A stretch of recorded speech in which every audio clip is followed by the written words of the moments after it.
Hello my dear friend, मैं हूं सुधीर पांडे और आप देख रहे हैं 100 times education the branch of knowledge. तो चलिए हम लोग जो है डाइजेशन एंड एब्जॉर्प्शन में लेक्चर नंबर 11 तक देख चुके हैं। आज हम देखेंगे लेक्चर नंबर 12। कुल मिला के हम लोग इस चीज़ पे बात कर चुके हैं कि हमारा भोजन पूरी तरीके से डाइजेस्ट हो चुका है, पूरी तरीके से पच चुका है। आपने देखा है कि पाचन सबसे अधिक कहाँ पे होता है? छोटी आंत में होता है। बड़ी आंत में मतलब लार्ज इंटेस्टाइन में किसी भी प्रकार का पाचन नहीं होता है। तो हम लोग क्या करते हैं, अब देखेंगे कि क्या है एब्जॉर्प्शन ऑफ फूड। हमारे इस चैप्टर में एनसीईआरटी में जैसे दो जो है उसमें लिखा गया है चैप्टर में डाइजेशन एंड एब्जॉर्प्शन। तो हम लोग पूरा का पूरा डाइजेशन वाला जो है पूरा का पूरा पोर्शन देख चुके हैं। अब हम लोग एब्जॉर्प्शन वाला पोर्शन देखेंगे। तो चलिए शुरुआत करते हैं। आज है लेक्चर नंबर 12 और हम लोग अब देखेंगे डाइजेशन एंड एब्जॉर्प्शन का क्या है। Digestion and absorption, digestion and absorption का हम लोग आज मेनली क्या देखने वाले हैं? एब्जॉर्प्शन देखने वाले हैं कि क्या होता है हमारे पास खाद्य पदार्थ का क्या है पोषण किस प्रकार से होता है, अवशोषण किस प्रकार से होता है। तो हम आपको बता चुके हैं कि हर जगह पाचन होता है। कहाँ? बड़ी आंत में छोड़ के, कि बड़ी आंत में किसी भी प्रकार का कोई पाचन नहीं होता है। माउथ में हमारे पास होता है, हमारे क्या स्टमक में होता है, हमारी छोटी आंत में होता है, लेकिन बड़ी आंत में नहीं होता है। तो अब हम लोग देखेंगे कि अवशोषण कहाँ कहाँ पे होता है और किन किन माध्यमों से, किन किन तरीक़ों से अवशोषण होता है। और उसके बाद हम लोग क्या देखेंगे, डिसऑर्डर ऑफ डाइजेस्टिव सिस्टम, मतलब पाचन से संबंधित बीमारियों के बारे में अध्ययन करेंगे। तो चलिए आज हम देख लेते हैं कि किस पदार्थ का, किस भोज्य पदार्थ का कहाँ पे अवशोषण होता है, कहाँ पे एब्जॉर्प्शन होता है। उससे पहले आप लोगों से रिक्वेस्ट है कि प्लीज़ चैनल को सब्सक्राइब जरूर करिए, वीडियो को लाइक करिए, अपने दोस्तों के साथ शेयर करिए ना। जितना आप अपने दोस्तों के साथ शेयर करेंगे उतने ज़्यादा ही सब्सक्राइबर होंगे और जितने ही अच्छे सब्सक्राइबर होंगे हमको क्या मिलेगा, और हम मोटिवेट होंगे, हमको और उत्साह होगा कि हम और अच्छी अच्छी वीडियो आप लोगों तक पहुँचा दें। तो जो अभी देख रहे हैं वो कृपया करके प्लीज़ तुरंत ही जो है रेड कलर से देखिए सब्सक्राइब लिखा है उसको दबाइए। फिर एक बेल आएगी, बेल आप दबाएंगे तो क्या होगा, उसमें 3 ऑप्शन मिलेंगे। सबसे ऊपर वाला ऑप्शन आप क्या है उसको क्लिक कर दीजिए। तो इससे क्या होगा कि हम जैसे ही वीडियो अपलोड करते हैं आपको नोटिफिकेशंस मिल जाएगी, आपको सूचना मिल जाएगी ना। आपके यूट्यूब में और आपके क्या है जीमेल अकाउंट में क्या है मैसेज चला जाएगा कि वीडियो अपलोड हो चुकी है।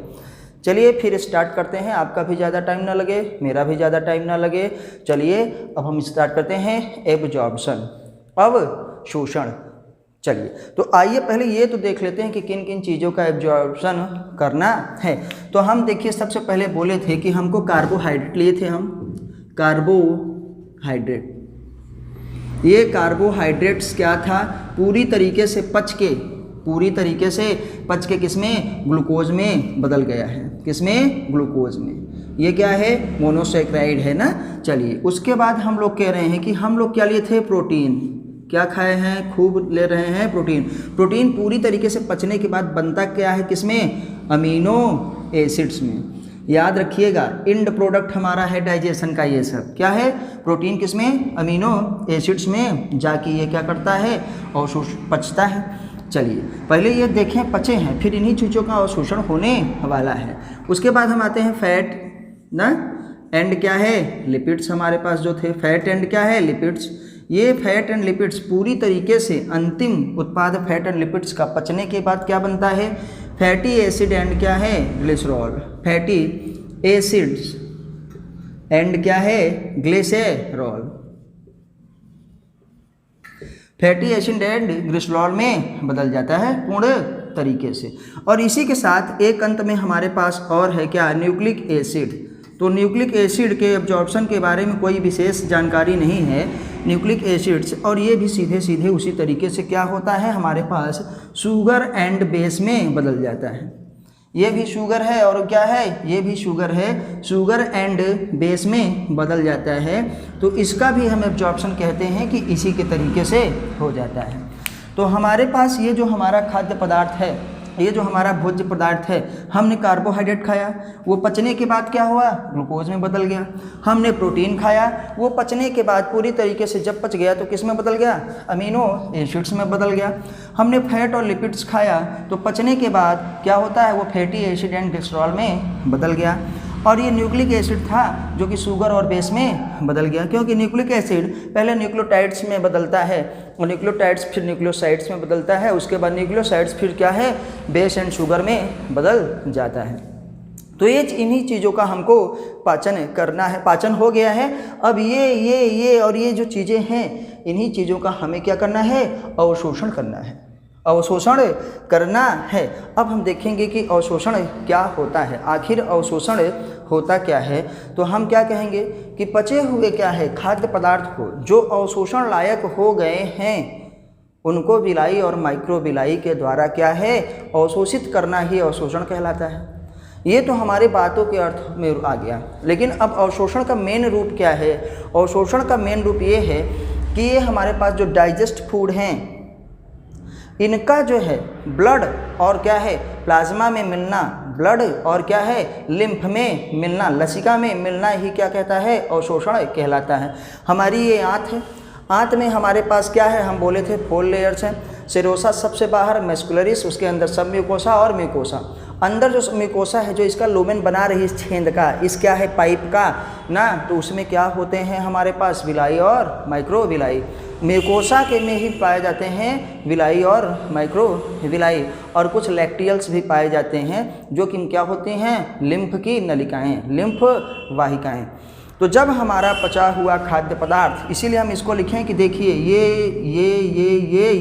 ये पचा हुआ खाद्य पदार्थ जो अवशोषण लायक हो गया है, जब यही क्या है, ब्लड में मिल जाता है तो उसी को हम लोग क्या कहते हैं, अवशोषण कहते हैं। ब्लड में ज़्यादातर और जो कुछ बचता है जैसे फैटी एसिड और क्या है, ग्लिसरॉल, ये ब्लड के थ्रू इसका एब्जॉर्प्शन नहीं होता, तो एक उसका छोटा भाई आ जाता है जिसको हम लोग क्या कहते हैं, लसिका, क्या कहते हैं, लिम्फ जिसको कहा जाता है। ठीक, तो अब यही कुल मिला के पहले हम क्या करते हैं, भोजन को लिए, भोजन को पेट में लिए, फिर क्या है, पचाए पूरा। पचाने के बाद हमारा पहला काम है क्या, इंजेशन करना, फिर क्या है, डाइजेशन करना। हमारा तीसरा काम क्या है, एब्जॉर्प्शन करना, उसके बाद आएगा एसिमिलेशन करना। तो अब हम तीसरे पुष्प में पहुंच गए हैं कि हमने भोजन को इनहेल कर लिया है ना, इंडाइजेशन इन हो गया, क्या इंजेशन, सॉरी इंडाइजेशन तो डिजीज हो जाएगी, इंजेशन कर लिए हैं, उसको डाइजेस्ट कर लिए हैं, अब उसको एब्जॉर्ब करेंगे। और एब्जॉर्प्शन का मेन मतलब ये है कि जो आपने खाया पिया है, जो आपका पच गया है, वो चीज़ अब जाके ब्लड में मिल जाए, आपके लिम्फ में मिल जाए, ब्लड और लिम्फ में। इसीलिए लोग कहते हैं यार खाते पीते तो खूब हैं, लेकिन पता नहीं क्या होता है, लगता ही नहीं है ना। खूब खाते हैं, खूब पीते हैं, मम्मी पापा परेशान रहते हैं, कहते हैं यार उनको इतना कुछ खिलाते पिलाते हैं, इतना खिलाते हैं अपने बच्चों को, चाहे जो हो जाए उसको कुछ लगता ही है। तो पचता तो है लेकिन अवशोषण सही से नहीं हो पाता। अवशोषण भी हो गया तो एसिमिलेशन सही से नहीं हो पा रहा होगा। अभी एसिमिलेशन के बारे में बात करते हैं। तो इन्हीं चीज़ों का क्या है, ब्लड में मिलना ही और लिम्फ में मिलना ही, ब्लड और मतलब रक्त और लसिका में मिलना ही क्या कहलाता है, अवशोषण कहलाता है। तो चलिए अब इन्हीं हमको करना है, तो इसको हटाते हैं। जिनको नोट करना होगा वो भाई लोग नोट कर लेंगे। आओ इसी चीज़ को हम यहाँ पे लिखेंगे।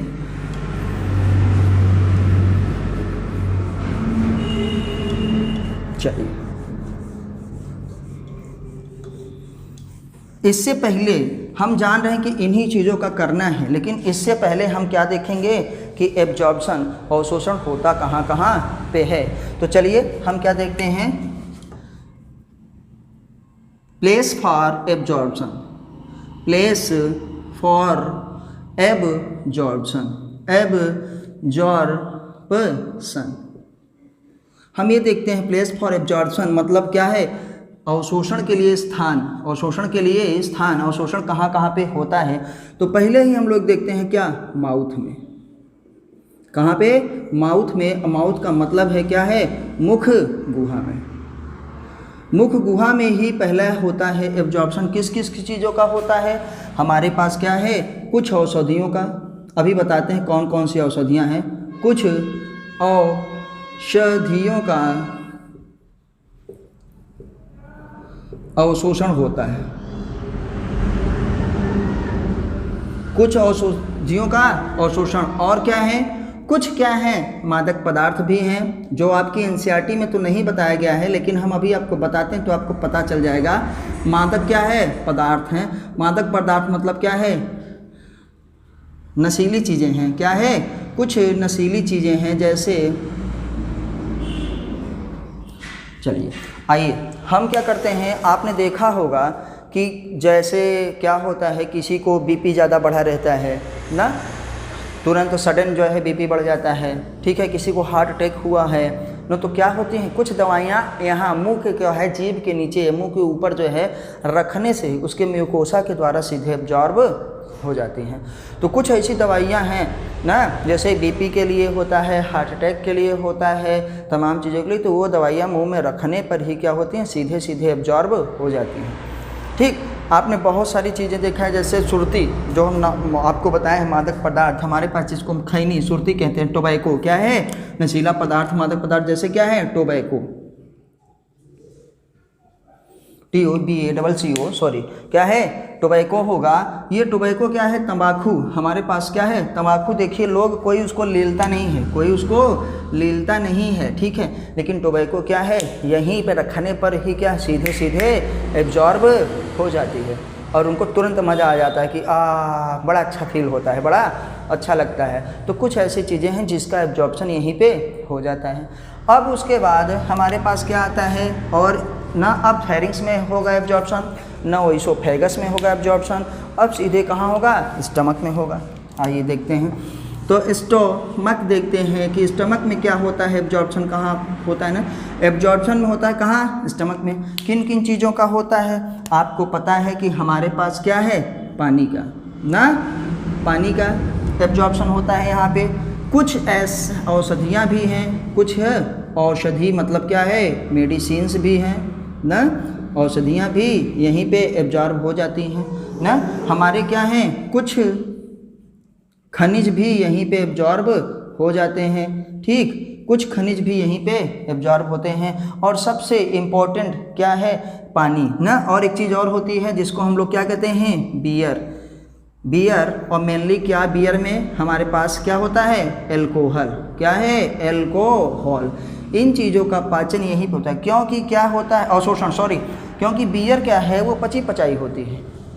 पाचन क्या है, हाइड्रोलिसिस ऑफ फूड ना, भोजन के क्या है, बड़े बड़े जटिल अणुओं को छोटे छोटे क्या है, सरल अणुओं में तोड़ने की क्रिया ही क्या है, पाचन कहलाती है, जिसको हम कहते हैं क्या, अगर यही होगा फंजाई वगैरह के द्वारा तो क्या कहते हैं, बताइए, फ्रेगमेंटेशन। जहाँ पे ऑक्सीजन ना हो, जहाँ पे ऑक्सीजन ना हो तो उसी को हम लोग क्या कहेंगे, फ्रेगमेंटेशन कहेंगे।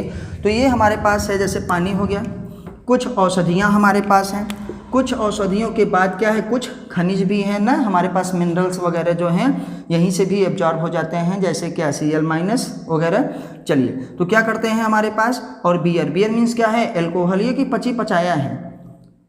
चलिए, तो ये क्या करता है, एल्कोहल पेट में ही हो जाता है। और सबसे ज़्यादा क्या है, अवशोषण अब कहाँ पे होगा, स्मॉल इंटेस्टाइन में, इंटेस्टाइन, कहाँ पे, स्मॉल इंटेस्टाइन में होता है, किसमें, छोटी आंत में। अब हम आ गए हैं कि ज़्यादातर क्या है, अवशोषण कहाँ पे होता है, छोटी आंत में ना, यहीं पे लिख देते हैं, सबसे ज़्यादा अवशोषण, सबसे ज़्यादा अवशोषण, सबसे ज़्यादा अवशोषण छोटी आंत में होता है, छोटी आंत में होता है।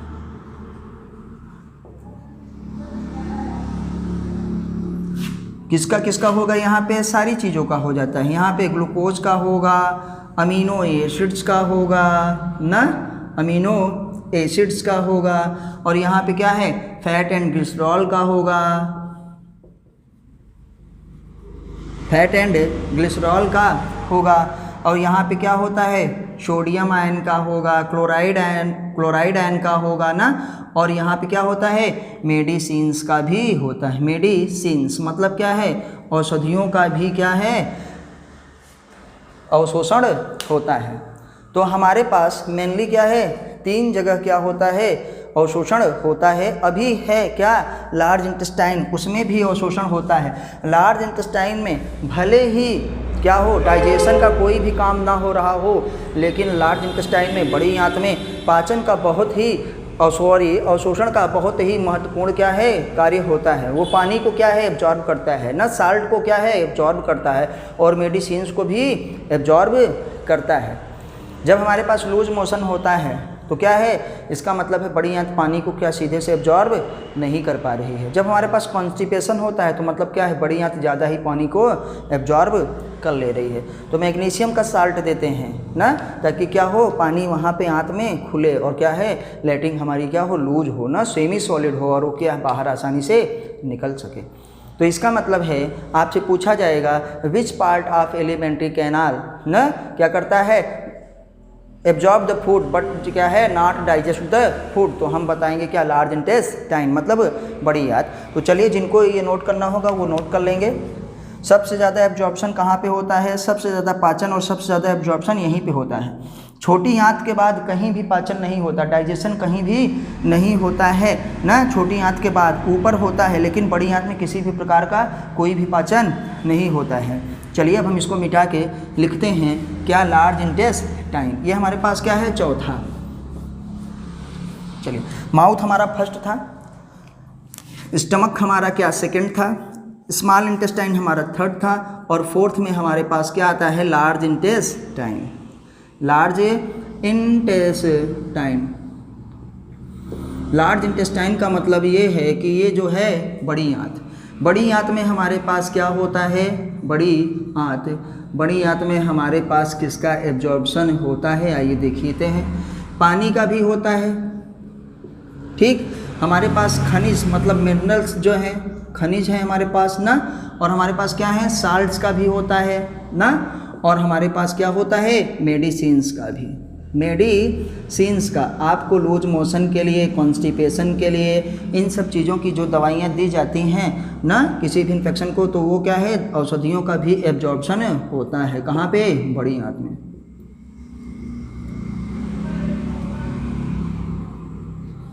औषधियों का अवशोषण कहाँ पे होता है, बड़ी आंत में होता है। चलिए, तो हम देखिए पाचन हमारा कहाँ पे हो रहा था, माउथ में हो रहा था, स्टमक में हो रहा था, स्मॉल इंटेस्टाइन में, और स्मॉल इंटेस्टाइन का जो पार्ट था क्या, डिओडेनम, जिसको हम क्या कहते हैं, ग्रहणी, केवल वहीं पे पाचन होता है, उसके बाद पाचन कहीं नहीं हो रहा था। लेकिन फिर भगवान कहें कि बेटा ऐसा है, बड़ी आंत तुम्हारे पास अभी पाचन नहीं हो रहा था, लेकिन कुछ हो जाए, लेकिन अवशोषण तुम्हारे साथ जरूर करवाएंगे। तो फिर क्या है, माउथ में भी अवशोषण होता है, एब्जॉर्प्शन होता है, स्टमक में भी होता है, स्मॉल इंटेस्टाइन में भी होता है, और लार्ज इंटेस्टाइन में भी होता है।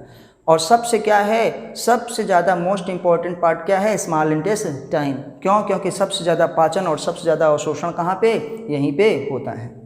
तो आप लोग ये याद रखिएगा। अब हम लोग आगे पढ़ते हैं। अभी ये देख चुके कि पाचन कहाँ पे होता है ना, और किन चीज़ों का पाचन कहाँ पर होता है, हम ये देखेंगे। अब हम देखेंगे कि क्या है, पाचन को अवशोषण को क्या करने वाले, अवशोषण को कहाँ पे अवशोषण होता है, किन चीज़ों का अवशोषण होता है। अब हम ये देखेंगे कि वो कितने प्रकार से अवशोषण होता है। चलिए, तो इसको हम मिटा के फिर आगे बढ़ते हैं। जिसको नोट करना होगा वो नोट कर लेगा। चलिए, इसके बाद हम लोग क्या करेंगे, डाइजेशन से संबंधित, पाचन से संबंधित क्या है, बहुत सारे क्वेश्चंस को करेंगे जो आपको नीट में जो है पूछे जाते हैं ना, और आपको एसएससी बैंक रेलवे में भी पूछे जाते हैं। लेकिन हम लोगों का मेन उद्देश्य क्या है, नीट के लिए ही है, और टीजीटी और पीजीटी में भी भरमार पूछे जाते हैं। चलिए, तो आगे अब हम बढ़ते हैं, आगे करते हैं, आगे क्या करने वाले हैं, आइए देखते हैं। Types of absorption, types of absorption, अवशोषण के प्रकार। क्या है इसकी हिंदी, अवशोषण के प्रकार, या अवशोषण कितने प्रकार से होता है। और शोषण कितने प्रकार से होता है। आइए पहला हम देखते हैं, एक तो हमारे पास क्या होता है सिंपल डिफ्यूजन, पहला है सिंपल डिफ्यूजन। सिंपल डिफ्यूजन, इस सिंपल डिफ्यूजन में आखिर होता क्या है, कुछ हमारे पास कुछ ही कह रहे हैं, सम क्या है ग्लूकोज, सम ग्लूकोज का,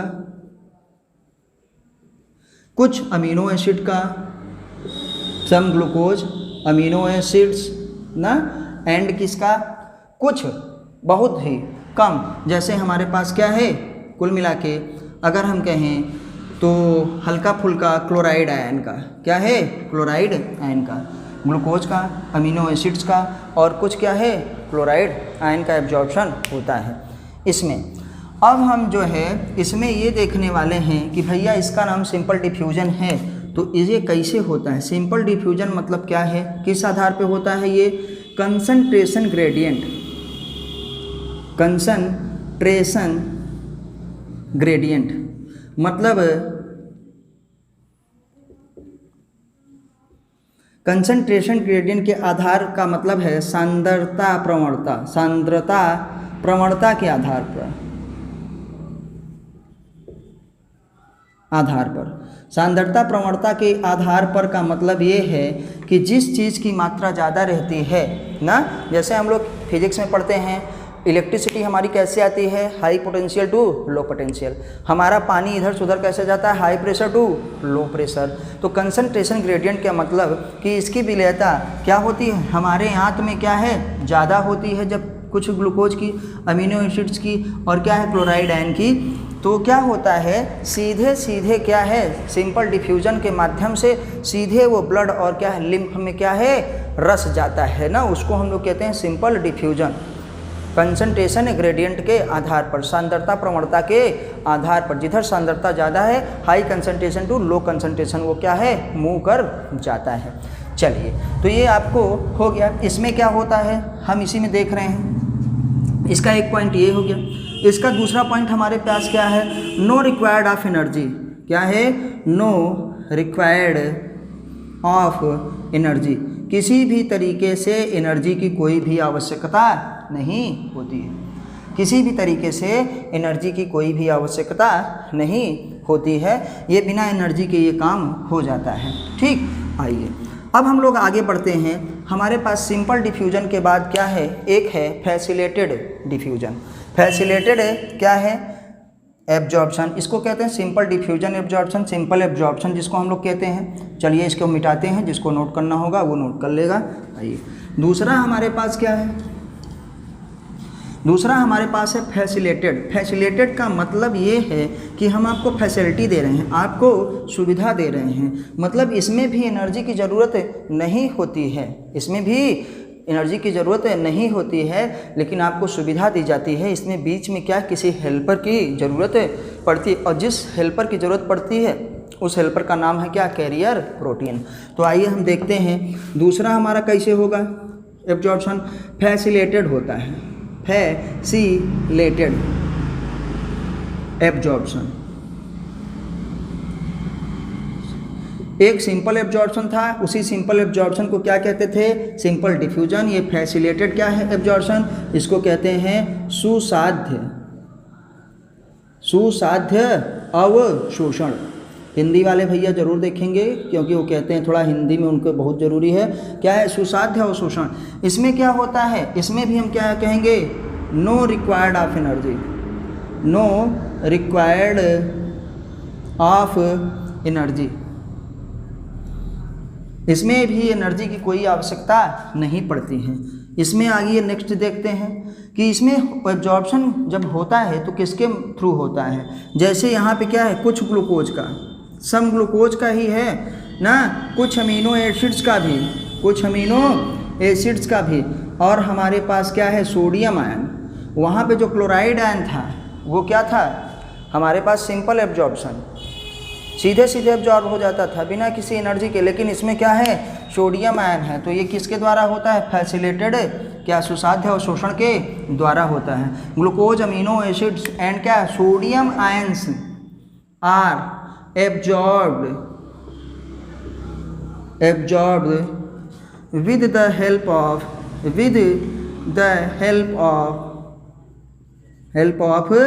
carrier protein, with the help of carrier protein। क्या है कैरियर प्रोटीन का मतलब है वाहक प्रोटीन के द्वारा।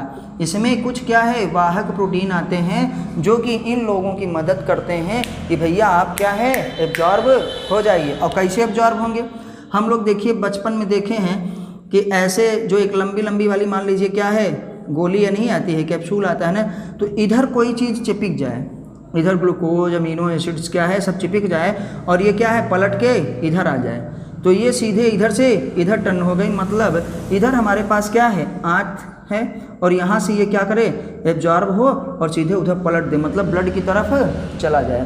तो आपसे पूछा जाएगा कि क्या होता है कैरियर प्रोटीन, वाहक प्रोटीन क्या होता है, तो हम क्या कहेंगे जो फैसिलिटेटेड डिफ्यूजन में सुसाध्य अवशोषण में क्या है ग्लूकोज अमीनो एसिड्स एंड क्या है सोडियम आयन के एब्जॉर्प्शन में मदद करता है, उसी को हम लोग क्या कहते हैं सुसाध्य कहते हैं, अवशोषण कहते हैं। इसमें भी किसी प्रकार की एनर्जी नहीं पाई जाती है। ये भी क्या होता है, ये भी निष्क्रिय होता है, सक्रिय नहीं होता है, क्या होता है पैसिव होता है। तो हमारे पास अब हम आते हैं तीसरा जो कि बहुत ही इम्पोर्टेंट है। और आपको बता दें कि अगर आपसे पूछा जाए, भले आपने पूछा है अभी सिंपल डिफ्यूजन में आपने देखा ना, अभी आपने फैसिलिटेटेड डिफ्यूजन में देखा, फैसिलिटेटेड एब्जॉर्प्शन में देखा कि इन सब में भी ग्लूकोज का एब्जॉर्प्शन हो रहा है, लेकिन मेनली मतलब मुख्यतः ज़्यादातर ग्लूकोज का एब्जॉर्प्शन अमीनो एसिड्स का एब्जॉर्प्शन क्या होता है एक्टिव ही होता है, मतलब सक्रिय होता है जिसमें एनर्जी की आवश्यकता ना हो। तो इससे पहले हम देखेंगे अभी हमारे पास जो सिंपल डिफ्यूजन था, सिंपल डिफ्यूजन जिसको हम क्या बोले थे, सिंपल डिफ्यूजन को ही हम क्या कहते हैं सिंपल एब्जॉर्प्शन। क्या है सिंपल एब्जॉर्प्शन, ये क्या है सिंपल एब्जॉर्प्शन। और हमारे पास दूसरा क्या था फैसिलेटेड, हम फैसिलिटी दे रहे हैं एब्जॉर्प्शन वो सुविधा। ये दो के दोनों क्या थे पैसिव थे, क्या थे पैसिव, ये दो के दोनों क्या थे पैसिव, इनको पैसिव एब्जॉर्प्शन कहा जाता है। क्या है पैसिव एब्जॉर्प्शन है, क्यों, क्योंकि यहाँ पे नो नीड ऑफ क्या है एनर्जी ना, हिंदी में लिख दे रहे हैं क्योंकि ऊर्जा की आवश्यकता नहीं होती है, अवशोषण के लिए ऊर्जा की आवश्यकता नहीं होती है, इसीलिए इनको हम लोग क्या कहते हैं पैसिव कहते हैं। ये दो के दोनों हम लोग जो अभी पढ़े ये क्या है पैसिव है। अब हम लोग क्या कहेंगे एक्टिव एब्जॉर्प्शन, तो तीसरे का नाम क्या है एक्टिव एब्जॉर्प्शन, उसको कहते हैं सक्रिय अवशोषण, उसको सक्रिय ही कहा जाता है, उसको एक्टिव ही कहा जाता है। तो चलिए हम लोग देखते हैं सक्रिय एब्जॉर्प्शन क्या होता है एक्टिव एब्जॉर्प्शन, जिसमें ऊर्जा की आवश्यकता होगी। अब आते हैं active absorption, active absorption,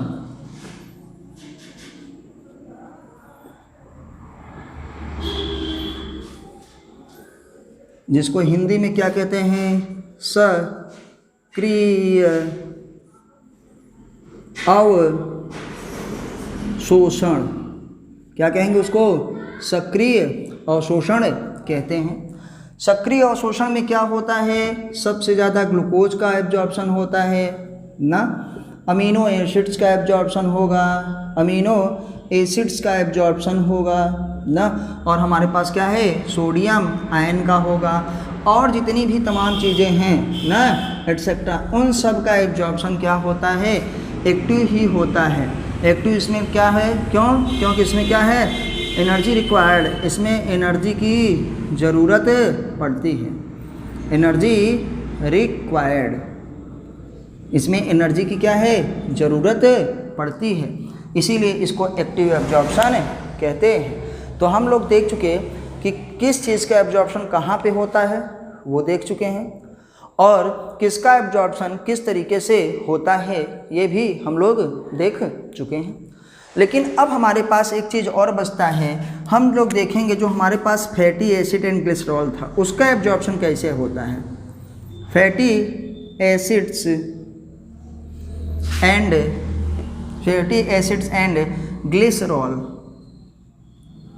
glycerols are absorbed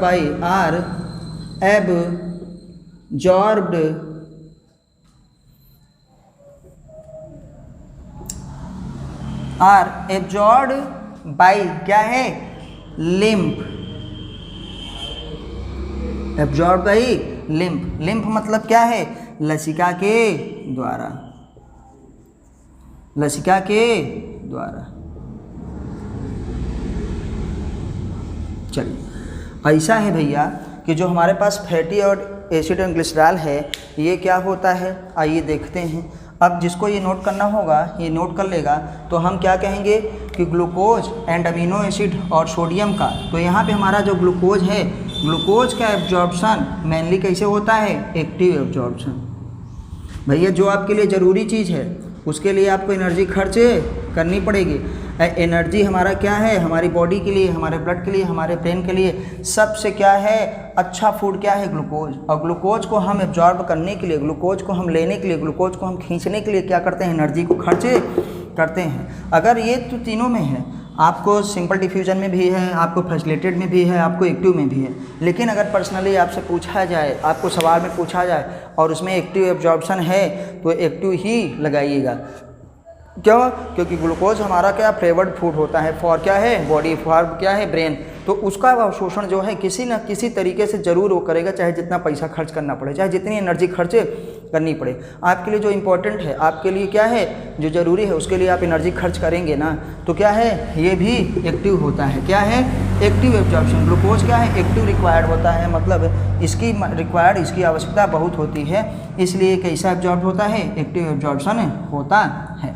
चलिए हम फैटी एसिड एंड ग्लिसरॉल की बात कर रहे हैं। हमारे पास ये फैटी एसिड एंड क्या है, ग्लिसरॉल, ये दोनों क्या होते हैं, ब्लड के द्वारा एब्जॉर्ब नहीं होते हैं। ऐसा इसलिए होता है कि fatty acid and glycerol are not soluble in क्या है, वाटर। मतलब ये पानी में नहीं होते हैं, क्योंकि आप जानते हैं ब्लड में हमारे क्या है, प्लाज्मा 55% है। और उस प्लाज्मा का 55% जब प्लाज्मा हो गया ब्लड का, और उस प्लाज्मा का 90 से 92% भाग क्या है, पानी ही है। तो ये क्या होता है, हम यहाँ पे आपको बता रहे हैं कि फैटी एसिड एंड ग्लिसरॉल क्या है, not soluble in water, not soluble in water. मतलब ये पानी में घुलता नहीं है, और जब ये घुलेगा नहीं तो ब्लड इसको लेके जाता नहीं है। तो ये क्या हो जाता है, ये फिर एब्जॉर्ब हो जाता है किसके द्वारा, फैटी एसिड एंड ग्लिसरॉल और एब्जॉर्ब बाय क्या है, लिम्फ, लसिका के द्वारा एब्जॉर्ब हो जाता है, लसिका के द्वारा एब्जॉर्ब हो जाता है। और उसके बाद फिर ये लसिका क्या करती है, फिर ब्लड में क्या है, लसिका डक्ट क्या है, लिम्फ वेसल्स, फिर क्या करती हैं, लिम्फ वेसल्स हमारे पास जो हैं, लिम्फ वेसल्स जो हैं, वो लिम्फ वेसल्स क्या करती हैं, इसको ले जाकर के सीधे सीधे क्या है, ब्लड में क्या कर देती हैं, ब्लड में क्या है कर देती हैं, ट्रांसफ़र, क्या कर देती हैं, ब्लड में सीधे क्या है, ट्रांसफ़र कर देती हैं, डाल देती हैं। और ये क्या होता है, सीधे सीधे हमारे क्या टिश्यूज़ में पहुंच जाता है, हमारे ऊतकों में पहुंच जाता है। और जब हमारा खाद्य पदार्थ जो अवशोषित अब हो चुका है, जब वो टिश्यूज़ में, सेल्स में जाकर चला जाता है, तो उसी को हम एसिमिलेशन कहते हैं, स्वांगीकरण कहते हैं ना, स्वांगीकरण, स्वांग मिल जाता है, ठीक है। तो उसी से हमको क्या होगा, फिर वो टिश्यू सेल्स में गई और सेल्स में क्या होगा, दहन होगा, उसका ऑक्सीडेशन होगा उसका, और उसमें से क्या होगी, हमको एनर्जी निकलेगी। उसी एनर्जी से हम अपना काम करेंगे और अपनी बॉडी को क्या है, एनर्जी देंगे काम करने के लिए। बची कुची को हम लोग स्टोर कर लेते हैं अपनी बॉडी के ग्रोथ के लिए, या जब ज़रूरत होगी तब हम उसको काम करते हैं।